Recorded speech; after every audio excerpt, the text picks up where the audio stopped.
3 বার বন্দি রেখেছো, যাও মাফ করে দিলাম, আমি আমার কোনো আপত্তি নাই।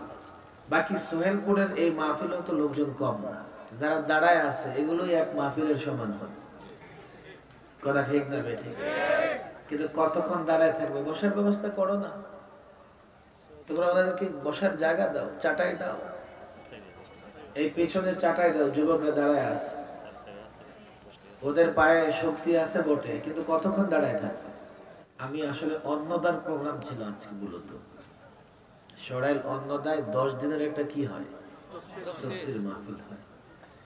আজকে 9ম দিন, মানে কালই শেষ। বারবার ফোন দিতেছে, হুজুর আপনার অপেক্ষায় হাজার হাজার মানুষ।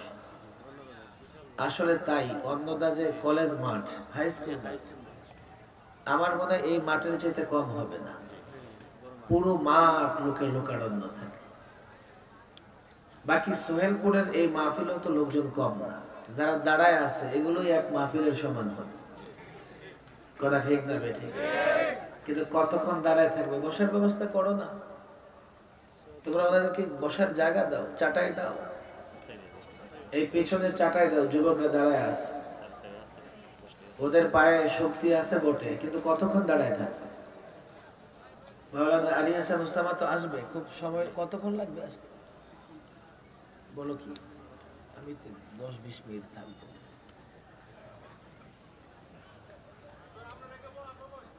আল্লাহ মাফ করুন, হ্যাঁ আমি 2 ঘন্টাই থাকতাম, যদি প্রোগ্রামটা আমার সঙ্গে মানে আসলে মিল হতো। দেখেন, বাংলাদেশে বিবারিয়ার লোকজনের চাইতে আপন আর অন্য কোন জেলার লোকজন আমার। আমি মাঝে মধ্যে আফসোস করে বলি, এত ভালোবাসি বিবারিয়ার মানুষকে, কিন্তু ওরা আমার ভালোবাসে। আমি আমার জিন্দেগিতে এতবার বিবারিয়াতে আসছি, আমার বাড়ি তো আমি এতবার যাই। আমার গ্রামের বাড়িতে মাহফিলে গেলে আমি 9টা-10টায় যাই, 11টায় চলে আসি। বলে আপনি নিজের গ্রামে আসছেন, এত বড় মেহমান। অথচ এমনও হয়েছে বিবারিয়াতে আমি টানা 15-20 দিনও থাকছি। যখন বিবারিয়া আসি আমার মনে হয় যে আপনজনদের মধ্যে ফিরে আসছি। আর বড় একটা কারণও আছে, আল্লামা মুফতি আমিন রাহিমাহুল্লাহ, আজকে তো 12/12/12, আজকে 12 তারিখ ডিসেম্বর, আজ থেকে 1 যোগ আগে 12/12/2012 রাত 12টা 20 মিনিটে হযরত ইন্তেকাল করেছে। মুফতি আমিন রাহিমাহুল্লাহর সঙ্গে সম্পর্ক থাকার কারণে হযরতকে অনেক মহব্বত করতাম, যদিও বারবার আমাকে এই মহব্বতের কিমত চুকাইতে হইতেছে, মূল্য দিতে হইতেছে। আমার নাকি এটা অপরাধ যে আমি মুফতি আমিন রাহিমাহুল্লাহর আদর্শ অনুসরণ করতে চাই। এই অপরাধের কারণে এই বিগত 1 যুগে টর্চার এমন কোনটা নাই যে আমার উপর করা হয়। ঘরে বাইরে নানা জায়গা থেকে আমি টর্চারের মুখোমুখি হয়েছি। আল্লামা মুফতি আমিন রাহিমাহুল্লাহকে যেহেতু ভালোবাসি, আর হুজুর বিবারিয়ার লোকদের খুব ভালোবাসতেন। এই মাঠে হুজুর কতবার আসছেন আপনারা গুনতে পারবেন? সেই সূত্রে আমিও আপনাদের ভালোবাসি। তবে আমি আপনাদের কাছে কোনো ভালোবাসা চাই না, আমার ভালোবাসাটা একপাক্ষিক, নিঃস্বার্থ। আমি চাই যদি কখনো আপনারা বুঝেন এটা বা এটা মনে করেন যে আমি দ্বীনের জন্য কোনো কাজ করতেছি, দ্বীনই সেই কাজে আপনারা সহযোগী হবেন তো ইনশাআল্লাহ। ব্যক্তিগতভাবে কোনো টার্গেট, কোনো ইচ্ছা আমার নাই। এই সোহেলপুর মাঠ বড় বরকতময় মাঠ। আমি প্রায় সময় কথা বলি যে বিবারিয়ার সাধারণ মানুষ যেটুকু ইসলাম জানে আলেম ওলামাদের জবান থেকে শুনে শুনে, বাংলাদেশের অনেক এলাকায় দেখা যাবে আলেম ওলামাদের মধ্যেও এই ধরনের অনেক বিষয় জানাশোনা নাই। আমি এই ছাত্র সংগঠনের সভাপতি সেক্রেটারিকে ডাকলাম কেন জানেন? আসলে শুধুমাত্র এই ছাত্র বা আলেম ওলামারা একদিনের মাহফিল করে দায়িত্ব শেষ করতে পারবে, একদিনের মাহফিলের মাধ্যমে দাঁড়াতে পারবে না। এই ছাত্র সমাজকে নিয়ে আল্লামা মুফতি আমিন রাহিমাহুল্লাহ অনেক স্বপ্ন দেখতেন। আজকে একটা বক্তৃতা হযরতের আমি শুনতেছিলাম আলামিন সংস্থার মাহফিলে। হাটাজারিতে ঐতিহাসিক একটা মাহফিল হয় আলামিন সংস্থা। কিছু কথা বলেছিলেন এক যুগ আগে, এক যুগ না ১.৫ যুগ আগে। তখন তো মনে হয়েছে এটা কি হবে আসলে, কিন্তু বর্তমান বাস্তবতায় দেখা যায় আল্লামা মুফতি আমিন রাহিমাহুল্লাহ যা বলেছেন আমরা চোখে তা দেখতে পাচ্ছি। আমি আসার সময় গাড়িতে বলছিলাম আমি এই সোহেলপুরের লোকদের কি ওয়াজ করব। দ্বীনের এমন কোনো বিষয় নাই যে ওনারা জানে না। মোটামুটি নামাজ, রোজা, হজ, যাকাত, গরিবদের খাওয়ানো, দান করা, সদকা করা, বলেন দেখি এমন কোন বিষয় আছে যে বিষয়ে অন্তত 1000 বক্তৃতা আলেমদের কাছ থেকে শোনেন নাই? আমি মাহফিলে পৌঁছার আগে একটা চিন্তা করি যে মাহফিলে কি আলোচনা করব, কি বিষয় নিয়ে আলোচনা করা উচিত। এখানে এসে আমি দিক বিদিক হারিয়ে ফেলেছি। তাদের সামনে কি আলোচনা করব? ওনারা তো সব জানেন। এই মিডিয়া বসো, আর ডিস্টার্ব করো না। আচ্ছা এখন আর নাড়াচাড়া দরকার নেই, যে বসে পড়ো, বসে পড়ো, বসে পড়ো। মাশাআল্লাহ, আজকে আর এখন করা যাবে না, এখন সময়ও বেশি নাই, একটু দয়া করে শুনে। তবে আমি বন্দি জীবনে দেখেন এখানে তো সাধারণত মাহফিলে সব দলের লোকজনই থাকে, কথা ঠিক না বেঠিক? দল এবং রাজনীতি এটা একটা দুর্বল জিনিস, অত্যন্ত দুর্বল জিনিস। দল এবং রাজনীতির মোকাবেলায় ইসলাম অনেক বেশি শক্তিশালী। দল এবং রাজনীতি এটা অনেক ক্ষেত্রেই এতটা নিম্নমানের হতে পারে যে নিজের দলের কর্মী, নিজের দলের নেতার 14 গোষ্ঠী উদ্ধার করে, বক্তৃতা করে, বকাঝকা করে, কথা ঠিক না বেঠিক? ইসলাম এতটা উঁচু, এতটা মহান, এতটা মহৎ, এই দুটোর মধ্যে আসলে কোনো তুলনাই চলে না। এই জন্য মাহফিল গুলোতে আমরা যখন কথা বলি, ইসলামের কথা বলি, মুসলিমদের স্বার্থে কথা বলি, কথা ঠিক না বেঠিক? কোন দলের পক্ষে কিংবা কোন দলের বিপক্ষে নয়। তবে কিছু কথা এমন আসে এটা যে কারো বিরুদ্ধে যেতে পারে, কথা ঠিক না বেঠিক? নামাজ নিয়ে কথা বললে, বাবা তুমি উঠছো কেন রে বাবা রে, এত কষ্ট করে থামাইলাম, এখন আর ক্যামেরাটা ধরিস না, তোরা যা হয়েছে হয়েছে রে বাবা, ক্যামেরার মধ্যে আরো উঠিস না। মানুষ কত খ্যাতি দেখছস, তোর ধৈর্য তো বুড়িগঙ্গায় ফেলাইব। আমি এত মানুষ ঠেকাইতে পারবো না। উঠিছি না বাবা, উঠিছি না। যাবি কেন নাকি? আচ্ছা তো নিয়ে গেলে যা। ক্যামেরা লাগাবি তো লাগা, শেষবারের মতো সুযোগ দিলাম, লাগা।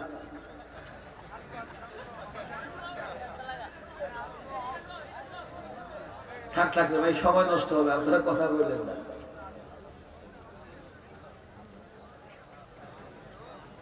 ওদের আসলে হয়েছে কি জানেন, ওই যে ডিএসএলআর ব্যবহার করে না, এগুলোর আবার 30 মিনিট পর নাড়াচাড়া করা লাগে। এলাকার মানুষ বেটা ক্যামেরা বিশ্বাস করে, ওরা তো সরাসরি বড় বড় আলেম বুজুর্গ দেখে অভ্যস্ত, কথা ঠিক না বেঠিক? ওরা ক্যামেরায় কি দেখবে? বিবারিয়ার কত বড় বড় বুজুর্গ ওলামা একরাম এখানে বয়ান করছে, ওদের ক্যামেরা লাগে না, চোখ দুটোই যথেষ্ট। বন্দি জীবনে আমি এই বিষয়টা বারবার চিন্তা করছি। আপনারা আমার কথা বোঝার চেষ্টা করেন যে আমরা তো সকলের জন্য দোয়া করি, সকলের মঙ্গল কামনা করি, সকলের জন্য হেদায়েত চাই।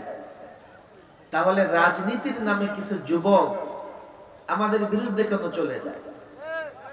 বলবেন হুজুর আপনারা তো আমাদের জন্য হুমকি, আপনারা আমাদের জন্য হুমকি, সরকার ফেলে দিবেন, এই করবেন, সেই করবেন। আমি বলি দেখো, শুধু লাস্টেরটা শোনো, আগেরটা শোনো না। আলেম ওলামাদের বক্তৃতায় যদি একটা কথা থাকে, যদি ইসলামের কথাও যদি বিরোধিতা হয়, আর আমরা প্রতিবাদ করার পরে তোমরা যদি কর্ণপাত না করো, তো এদেশের মানুষ তোমাদের মানবে না, তোমাদের এমনি ক্ষমতা ছেড়ে চলে যেতে হবে। আমরাও মানব না। কেন মানব না? আমরা ইসলামের কোন বিষয় নিয়ে আমরা কারো সঙ্গে আপোষ করতে পারবো না। 3 বার বন্দি রেখেছো, যাও মাফ করে দিলাম, আমি আমার কোনো আপত্তি নাই, কোনো অভিযোগ নাই। কষ্ট দিয়েছো, মাফ না চাইলেও মাফ করে দিলাম, আল্লাহ হেদায়েত দান করুক। কিন্তু ইসলামের কোন বিষয় যা আমরা মনে করি তোমাদের দ্বারা লঙ্ঘিত হচ্ছে, আলেমরা মনে করে ইসলামের এই বিষয়টার ব্যাখ্যা এটা হবে, আলেমরা যদি মনে করে ইসলামের এই বিষয়টাকে এইভাবে হ্যাঁ প্রতিপন্ন করা হচ্ছে, ইসলামী শিক্ষাকে সংকুচিত করা হচ্ছে, তখন যদি তোমরা মনে করো যে না না আলেম ওলামাদের দাবি মানবে না, তোমরা পশ্চিমাদের খুশি করবে, আলেম ওলামাদের কথায় কর্ণপাত করবে না, আমরা তখন কি করব? ইসলাম ছেড়ে দেব না ইসলামের কথা বলতে থাকব? আমরা তখন কি করব? ইসলাম ছেড়ে দিয়ে তোমাদের সঙ্গে আপোষ করব? আল্লাহর কসম, হক্কানি কোন আলেম, হক্কানি কোন তালিবুল ইলম, হক্কানি কোন মুসল্লি ইসলামের কোন বিষয় নিয়ে, কোন বিষয় বাদ দিয়ে, কোন বিষয় কাটছাট করে কারো সঙ্গে আপোষ করতে পারে না।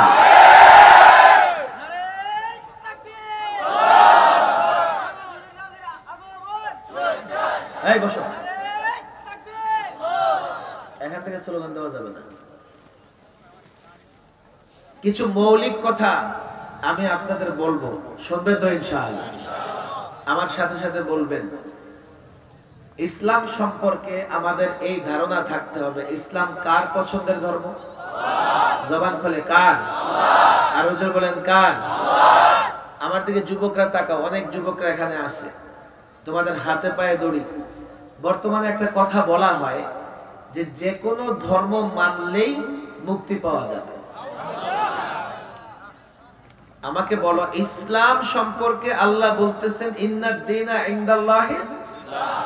আল্লাহর মনোনীত ধর্ম কোনটা? ইসলাম। আল্লাহর পছন্দের ধর্ম কোনটা? ইসলাম। কেউ যদি এখানে অপশন রাখে, অপশন মানে কি? যে যে কোনো ধর্ম মানলেই হবে, তো আল্লাহর পছন্দ সে পছন্দ করলো না। যে আল্লাহর পছন্দটা যার কাছে পছন্দনীয় হলো না, আর যাই হোক সে প্রকৃত মুসলমান হতে পারে না। এখন এই যুবকরা বলবে হুজুর এই ব্যাপারে আপনারা এত কঠোর কেন? আমি বললাম দেখো, আমি কঠোর না, বুঝবার চেষ্টা কর। ওমাই ইয়াবতাগি গায়রাল ইসলামি দীনান ফালাই ইউকবালা মিন। পরিষ্কার ঘোষণা, ইসলাম ছাড়া অন্য কোন ধর্ম যদি তুমি তালাশ করো, গ্রহণ করো, সেটা আল্লাহর কাছে গ্রহণযোগ্য হবে না। যুবক, আমার অপরাধ কোথায়? এখন আবার পণ্ডিত টাইপের যারা, তারা বলবে হুজুর কেন?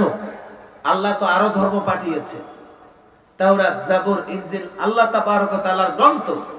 হযরতে মূসা, হযরতে ঈসা, হযরতে দাউদ, তারা আল্লাহ পাকের পয়গম্বর, নবী, ধর্মের প্রবক্তা। আমরা সেই ধর্ম মানতে পারবো না? আমি বলি দেখো, ইসলাম ছাড়া বাকি যত ধর্ম আছে 2 ভাগে ভাগ করো। কিছু ধর্ম মানুষ নিজে তৈরি করেছে, অনুর্বর মস্তিষ্কের কল্পনা কিছু ধর্ম নিজে হাতে বানায়, বানায় সেজদা করে বলে যে আমার এটা দেন ওইটা দেন। আরে তুমি যাকে নিজের হাতে বানিয়েছো, তুমি তো তার সৃষ্টিকর্তা। আর আমাদের সৃষ্টিকর্তা কে? আল্লাহ। আবার এইভাবে তারা তাদের দেবতা, তাদের খোদা বানিয়ে রেখেছে 33 কোটি। আছে না নাই? আমি তো অবাক হয়ে যাই, 33 কোটিরে কেমনে সন্তুষ্ট করে, 33 কোটির গোলামি কেমনে করে? এক আল্লাহকে সন্তুষ্ট করতে পারে না, এক আল্লাহর গোলামি করতে পারে না। সামান্য একটু চিন্তা করলে বোঝা যায় যে আসলে নিজের হাতেই তো বানায়, সন্তুষ্ট করা লাগে না। 2-4 দিন একটু উদযাপন করে, উৎসব করে, পরে আবার খোদারে পানিতে ভাসাই দিয়া তাদের সবকিছু কমপ্লিট করে। আসমানি গ্রন্থ, আসমানি ধর্ম বুঝেন। আজকে পৃথিবীতে খ্রিস্টান সম্প্রদায় সবচাইতে বেশি পৃথিবী। ইহুদি, তারাও কমপক্ষে 1.5 কোটি। এই যে ধর্মগুলো আছে এই পৃথিবীতে, এই খ্রিস্টান এবং ইহুদি ধর্মের প্রচারণা অনেক বেশি। তাদের হাতে অর্থ আছে, গোটা দুনিয়াতে তারা এই মিশন চালু করে রেখেছে। কেউ যদি বলে হুজুর আসমানি গ্রন্থ বা আসমানি ধর্ম সেগুলো তো মানা যাবে, কেন মানা যাবে না? আল্লাহ পাঠিয়েছে। আমি বলি তুমি মানবা কি মানবা না এটা দ্বিতীয় বিষয়। প্রথম বিষয় হচ্ছে মানা সম্ভব না। যদি এই নির্দেশ থাকতো যে আসমানি কিতাবগুলো আগেকার কিতাবগুলো তাওরাত জাবর ইনজিলের উপর তোমরা আমল করলে মুক্তি পাবে, এই সুযোগ থাকলেও সেই কিতাবগুলোর উপরে আমল করা সম্ভবই না। কেন? যেই ভাষায় ওই কিতাবগুলো তাদের নবীদের উপরে অবতীর্ণ হয়েছে সেই ভাষা বুঝে পৃথিবীতে এমন কোন জাতি এখন আর নাই। সেই কিতাবগুলো নাই। হ্যাঁ, ইতালির রোমে, ব্রিটেনে, আমেরিকায় মিউজিয়ামে জাদু করে গেলে আপনি জাদুঘরে গেলে কিছু কিতাব পাবেন, তাও কাটছাট করা, জীর্ণ শীর্ণ, পুরনো স্মৃতি হিসেবে রেখে দিয়েছে।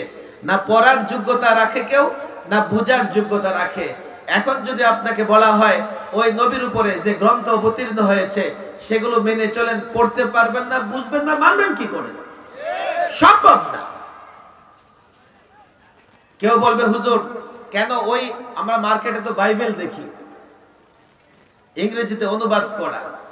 আমি চ্যালেঞ্জ করে বলি এখানে শিক্ষিত যুবক যারা আছো, কালও আমি এক জায়গায় বক্তৃতা করতেছিলাম, বক্তৃতা করতে করতে এমপি এসে হাজির, ভোট চাইতে আসছে। এমপি এসে গেছে, আমি আমার বক্তব্য শেষ করে চলে গেছি। আমার পরে এমপি সাহেব বলতেছে, হ্যাঁ সাগত সাহেব তো ঠিক কথা বলেছে, আমি ইউরোপে পড়াশোনা করে দেখেছি এত পরিমাণে বাইবেল আর এগুলোর মধ্যে এতটা কন্ট্রাডিকশন যে একটা আরেকটার সঙ্গে কোনোভাবে মিলে না।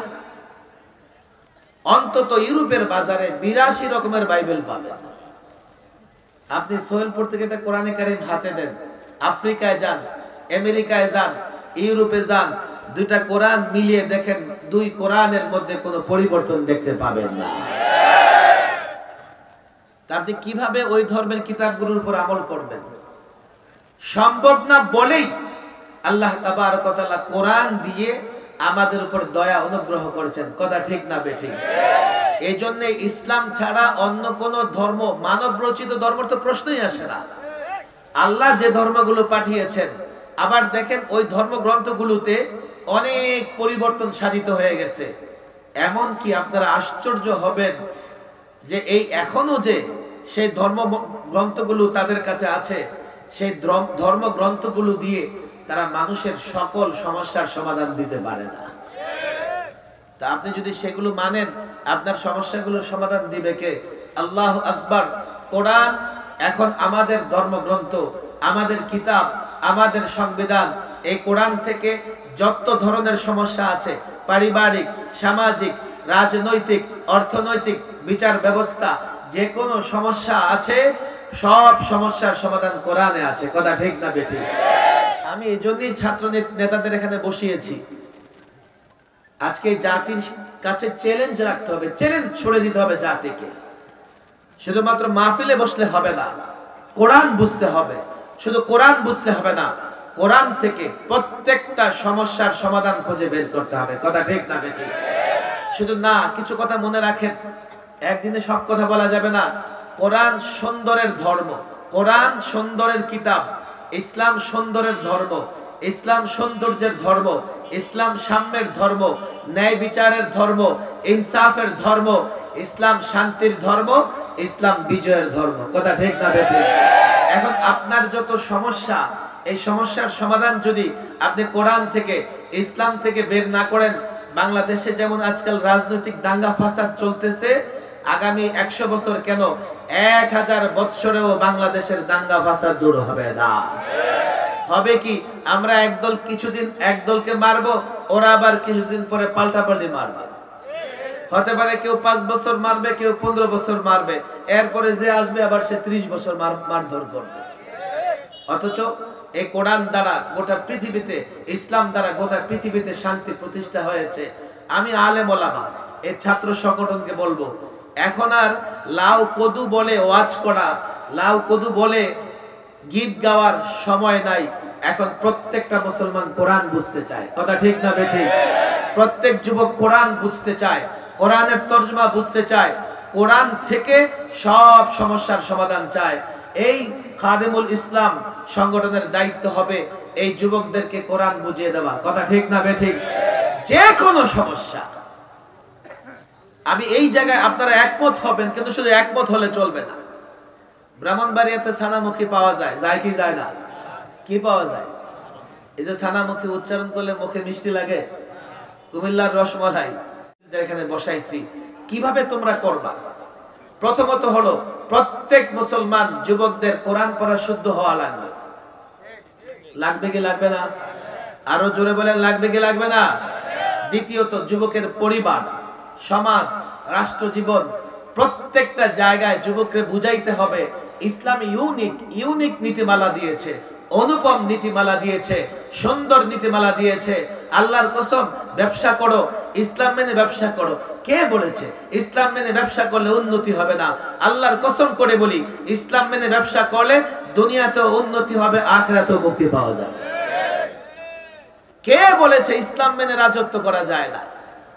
আমি আমার যুবকদের প্রায় বলি, তোমরা পশ্চিমা তন্ত্র মন্ত্র মেনে রাজনীতি করতেছো, ফলে প্রত্যক্ষ পরোক্ষভাবে তাদের গোলামে পরিণত হয়েছে, যার ফলে পশ্চিমাদের পদলেহন করা ছাড়া এদেশে কেউ ক্ষমতায় থাকতে পারে না।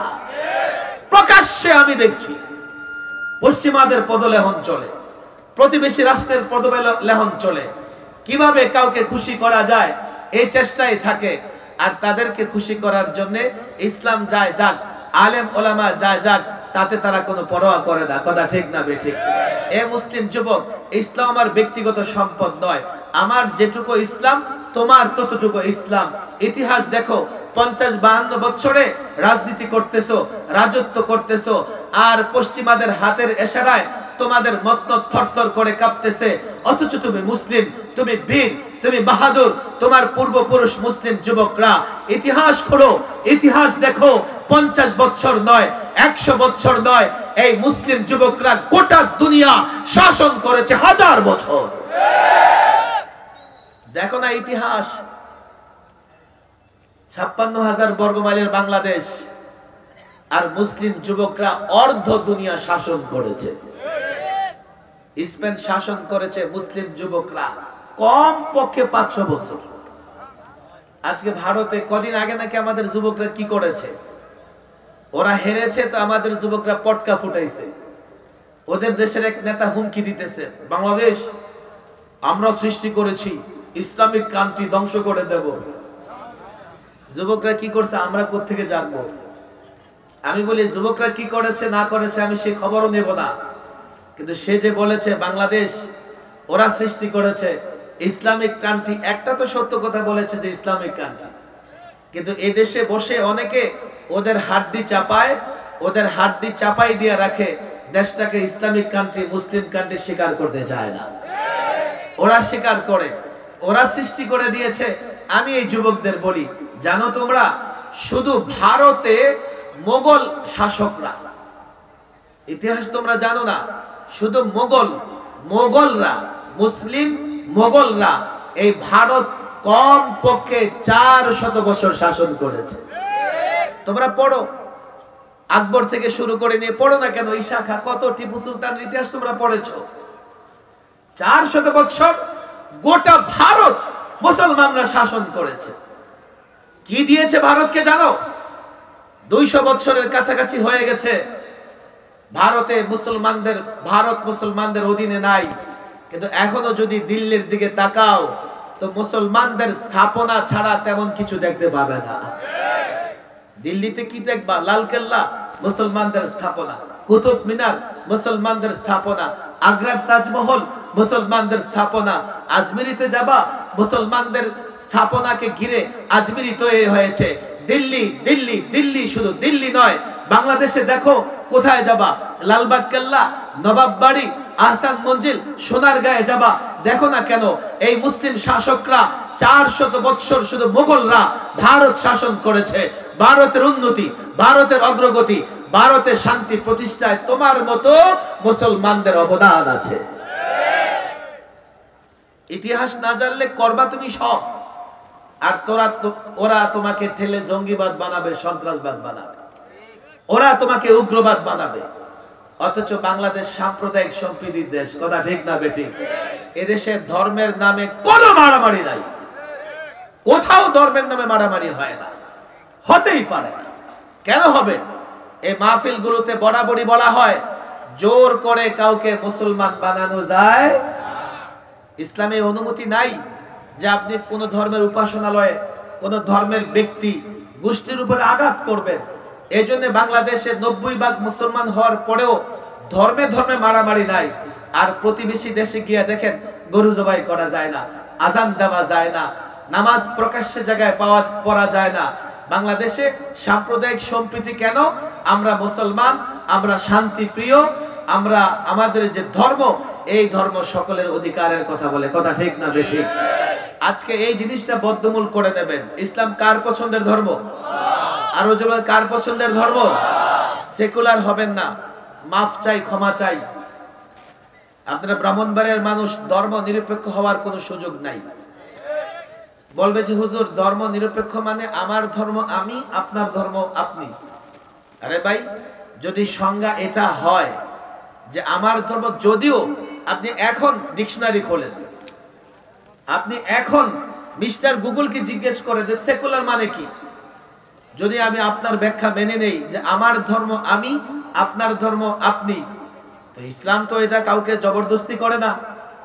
ইসলাম তো প্রত্যেককে তার ধর্ম পালনের স্বাধীনতা দিয়েছে। তাহলে ইসলাম মানলে সমস্যা কোথায়? সেকুলার কেন বলতে হবে? ভালো করে বোঝার চেষ্টা করেন।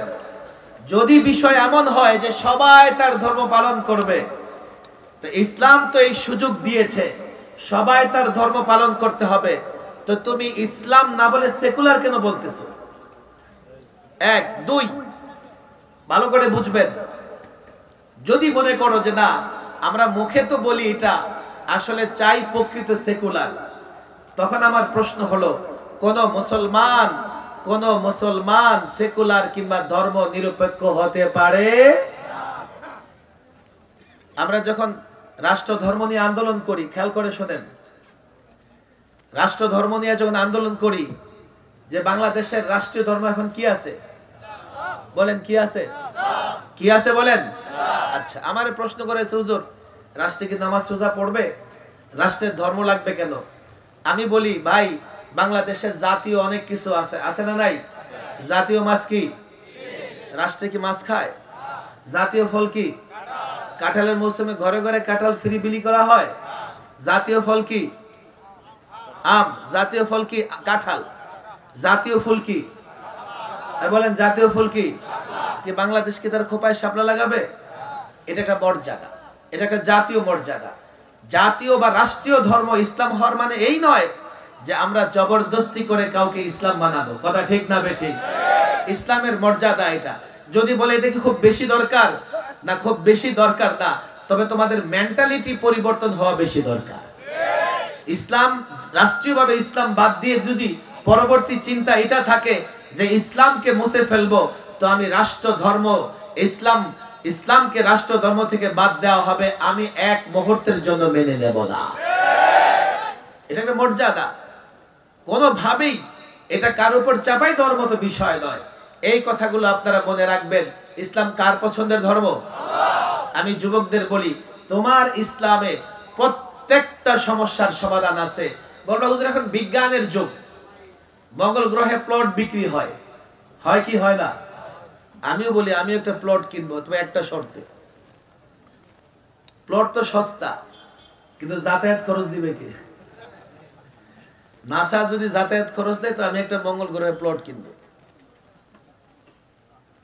কি আমি নড়লে চললে সমস্যা? ওর মাইক নাই, মাইক লাগাই নেই আজকে। কিরে মাইকের সাউন্ড গেছে কই?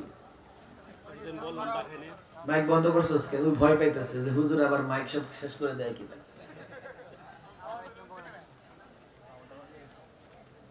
যাই হইছে, আমার আলোচনা শেষ পর্যায়ে আসছে। আমি আপনাদের যেটা বলি ভালো করে শোনেন, ইসলাম এটা এমন এক কমপ্লিট কোড অফ লাইফ, আমাদের সকলের কল্যাণের কথা এখানে আছে, কথা ঠিক না বেঠিক? বিজ্ঞানের চর্চা হয়, বিজ্ঞানের উৎকর্ষ সাধিত হয়, আমি তো মনে করি বিজ্ঞানের যত সূত্র দরকার, হ্যাঁ লাইট কেমনে বানানো হবে, ফ্যান কেমনে বানানো হবে, এসি কেমনে বানানো হবে, উড়োজাহাজ কেমনে বানানো হবে, এটা আল্লাহ তাবারক ওয়া তাআলা কোরআনে রাখেন না, এটা আপনার আল্লাহ মাথায় দিয়ে দিয়েছে। বলবেন হুজুর কাফের বেঈমানরা অনেক কিছু আবিষ্কার করছে। আরে দুনিয়া তো এমন, কোন চোরও যদি চেষ্টা করে যে বড় চোর হবে, চেষ্টা করতে করতে বড় চোর হয়ে যায়। এখানে তো কোনো বাধা নাই। একটা সময় মুসলিমরা চেষ্টা করেছে, তো জ্ঞান বিজ্ঞান সব মুসলমানদের হাতে ছিল। মুসলমান রাষ্ট্র ক্ষমতা হারিয়ে এখন ঘরে বসে গেছে, তো মুসলমানদের আর এখন বিজ্ঞান চর্চা হয় না। কথা ঠিক না বেঠিক? সত্যিকার অর্থে এই যুবকরা তো পড়ে, নানান বিষয়ে যুবকরা পড়াশোনা করে। ইসলাম জ্ঞান বিজ্ঞানের যত বিষয় আছে সব বিষয় নিয়ে ইসলাম নির্দেশনা দিয়েছে। কথা ঠিক না বেঠিক? এজন্য ইসলাম সম্পর্কে আমরা হীনমন্যতায় ভুগবো না। ইসলাম সম্পর্কে আমাদের কনসেপ্ট ধারণা স্পষ্ট থাকবে, আমরা সবাই ইসলাম মানি। কথা ঠিক না বেঠিক? আমরা ইসলামের কথা বললে জঙ্গিও হব না, সন্ত্রাসী হব না। কেননা ইসলাম সহনশীল ধর্ম, ইসলাম উদার ধর্ম, সাম্যের ধর্ম, অধিকারের ধর্ম। ১৫০০ বছর আগে ইসলাম এসছে, ১২০০ বছর পর্যন্ত ইসলাম চলেছে। তাও ইউরোপে, আফ্রিকায় ইসলামে যদি ন্যায় বিচার না থাকতো, এতদিন গোটা পৃথিবীতে ইসলাম টিকে থাকতে পারতো না। এই জন্য ইসলাম সম্পর্কে কনসেপ্ট ক্লিয়ার। আমরা সবাই মুসলিম। কথা ঠিক না বেঠিক? আমাদের ধর্ম কি? বলেন আমাদের ধর্ম কি? আমাদের ধর্ম কি? আমার স্পষ্ট ঘোষণা, আমি এটা আলেমদের পক্ষ থেকে বলি, আলেমরা আছে, যেখানে যেটুকু ইসলাম থাকবে সেখানে ততটুকু শান্তি থাকবে। কথা ঠিক না বেঠিক? ইসলাম থাকবে না তো শান্তি থাকবে না। তুমি আর যাই করো, ক্ষমতায় থাকো আর বিরোধী দলে থাকো, ইসলাম না থাকলে শান্তিতে থাকতে পারবে না। আল্লাহ তাবারক ওয়া তাআলা এই মাহফিলকে কবুল আর মঞ্জুর করে নিন। যদিও আমি আয়োজকদের বলি, এখন আর রাগ করা চলবে না। আমি তো এশার পর বয়ান করব বলছি না, দোয়া করলে কেমনে হবে? না না, দোয়া করলে মানুষ চলে যাবে। দোয়া করব নাকি? আর পারবো না, আরেকদিন আসবো না ইনশাআল্লাহ। রাস্তাটা ভালো হয়ে যাক তো তাড়াতাড়ি চলে আসবো ইনশাআল্লাহ। আজকে এতটুকু মনে রাখতে পারেন তো, আমরা ইসলাম মানবো তো ইনশাআল্লাহ। দুরূদ শরীফ পড়েন সকলে। আল্লাহ আমার পরে বয়ান কে করবে? হ্যাঁ, এত রাত পর্যন্ত থাকবে, ঠিক আছে? একবার আলোচনা। আল্লাহুম্মা আনতাস সালাম ওয়া মিনকাস সালাম তাবারাকতা ইয়া যাল জালালি ওয়াল ইকরাম। ربنا ظلمنا أنفسنا وإن لم تغفر لنا وترحمنا لنكونن من الخاسرين يا رب العالمين يا الله يا حي يا قيوم। আল্লাহ তাবারক ওয়া তাআলা বিকেল থেকে প্রায় মধ্যরাত পর্যন্ত যারা কোরআনে কারীমের এই মাহফিলে বসে আছে, আলেমদের আলোচনা শুনেছে, আল্লাহ আমাদের সকলকে তুমি তোমার দ্বীনের জন্য কবুল করে নাও। আল্লাহ তাবারক ওয়া তাআলা ঐতিহাসিক এই গ্রামের ঐতিহ্যবাহী এই ময়দানে আমরা কতিপয় গুনাহগার বান্দা ছাত্রদের উদ্যোগে আয়োজিত এই মাহফিলে ভিক্ষুকের মতো তোমার দরবারে দুটি হাত উত্তোলন করেছি। মালিক, জীবনে যত গুনাহ করেছি, অন্যায় করেছি, জেনে করেছি না জেনে করেছি, কর্মের ভুল, চিন্তার ভুল, কর্মসূচির ভুল, কর্মপন্থার ভুল, কর্মে অক্ষমতা, বীরতা, কাপুরুষতা, আল্লাহ সমস্ত ভুলের জন্য দুঃখিত, লজ্জিত, অনুতপ্ত। তুমি আমাদের ক্ষমা করে দাও আর আমাদের সকলকে তুমি তোমার নেক বান্দাদের অন্তর্ভুক্ত করে নাও। আল্লাহ তাবারক ওয়া তাআলা হাজারো যুবক, ছাত্র, মুরব্বি, দাড়ি পাকা বুজুর্গ হাত তুলেছে। মালিক, আমরা আজকে এখানে তোমার দ্বীন এবং তোমার ধর্মের মৌলিক একটা বিষয় নিয়ে আলোচনা করেছি। মালিক, তুমি যে ধর্ম, যে দ্বীন আমাদের দিয়েছো, বড় নিয়ামত, এই ধর্ম এবং দ্বীনের উপর আমাদের সকলকে অবিচল এবং অটল থাকার তৌফিক দাও। আল্লাহ সেকুলারিজমের ফিতনা থেকে বাঁচার তৌফিক দাও। মালিক প্রত্যেকটা মুসলমানকে তুমি পরিপূর্ণ দিন বুঝার তৌফিক দাও, রাজনৈতিক দাঙ্গা হাঙ্গামা বন্ধ করে দাও, বাংলাদেশের সকল মুসলমানকে এক এবং নেক হয়ে একত্রে বসবাস করার তৌফিক দাও। আল্লাহ তাবারক ওয়া তাআলা এই সোহেলপুরবাসীকে কবুল করে নাও, প্রত্যেকটা যুবককে তুমি কবুল করে নাও, প্রত্যেকটা ছাত্রকে তুমি আলেমে বা আমল বানায়া দাও। আল্লাহ এই সংগঠনকে এলাকায় হেদায়েতের লক্ষ্যে, দ্বীনের আলো, কোরআনের আলো ঘরে ঘরে পৌঁছে দেওয়ার লক্ষ্যে আরো বেশি কাজ করার তৌফিক দাও। আল্লাহ তাবারক ওয়া তাআলা আমাদের সকলকে ইসলাম বুঝার তৌফিক দাও। মালিক ইসলামের প্রত্যেকটা নিয়ামত অনুধাবন করার তৌফিক দাও। আল্লাহ তাবারক ওয়া তাআলা ইসলামের শান্তি আমাদের নসিব করো। আল্লাহ গ্রামের মাটির নিচে আমাদের আত্মীয় স্বজন, ভাই ব্রাদার, আত্মীয় স্বজন যারা শুয়ে আছে, প্রত্যেকের কবর তুমি জান্নাতের বাগান বানায়া দাও। আল্লাহ আজকে 12 তারিখ ডিসেম্বরের, আজ থেকে এক যুগ আগে বিবারিয়ার একজন সিংহ পুরুষ আল্লাহ আল্লামা মুফতি আমিনী দুনিয়া থেকে বিদায় নিয়ে চলে গেছে। আল্লাহ সর্বশেষ গৃহবন্দী থাকা অবস্থায় তিনি তোমার সান্নিধ্যে চলে গেছে। আল্লাহ তোমার কাছে ফরিয়াদ, তুমি তার মাকবারাকে নূর দ্বারা পরিপূর্ণ করে দাও। আল্লাহ তার আদর্শ, তার চেতনা আমাদের লালন করার তৌফিক দাও। আল্লাহ বিবারিয়ার বড় হুজুর ফখরে বাঙ্গাল থেকে শুরু করে মুফতি নুরুল্লাহ সাহেব, যত বুজুর্গ বিবারিয়ার মাটিতে আগমন করেছে, প্রত্যেকের কবরগুলোকে তুমি নূর দ্বারা পরিপূর্ণ করে দাও। এই বিবারিয়াকে তুমি ফিতনা ফাসাদ থেকে হেফাজত করো। এখানকার প্রত্যেকটা আলেমকে তুমি যোগ চ্যালেঞ্জ মোকাবেলা করে দ্বীনের দাওয়াত গোটা পৃথিবীতে ছড়িয়ে দেওয়ার তৌফিক দাও। আল্লাহ তাবারক ওয়া তাআলা এখানকার যুবক, বৃদ্ধ, ছাত্র প্রত্যেকের মধ্যে তুমি ঈমানি বন্ধন তৈরি করে দাও। ঈমানি এমন বন্ধন তৈরি করে দাও, কোনদিন যেন সে বন্ধন নষ্ট না হয়, অটুট থাকে যেন মালিক। আল্লাহ তাবারক ওয়া তাআলা এই গ্রামে তুমি তোমার খাস রহমত নাজিল করো, ঘরে শান্তি নাজিল করো। আল্লাহ মহল্লায় শান্তি নাজিল করো। এই গ্রাম, এই এলাকা, এই বিবারিয়া থেকে তুমি যত ধরনের বিপদ আপদ মুসিবত আছে তুলে নাও। ربنا آتنا في الدنيا حسنة وفي الآخرة حسنة وقنا عذاب النار. سبحان ربك رب العزة عما يصفون وسلام على المرسلين والحمد لله رب العالمين.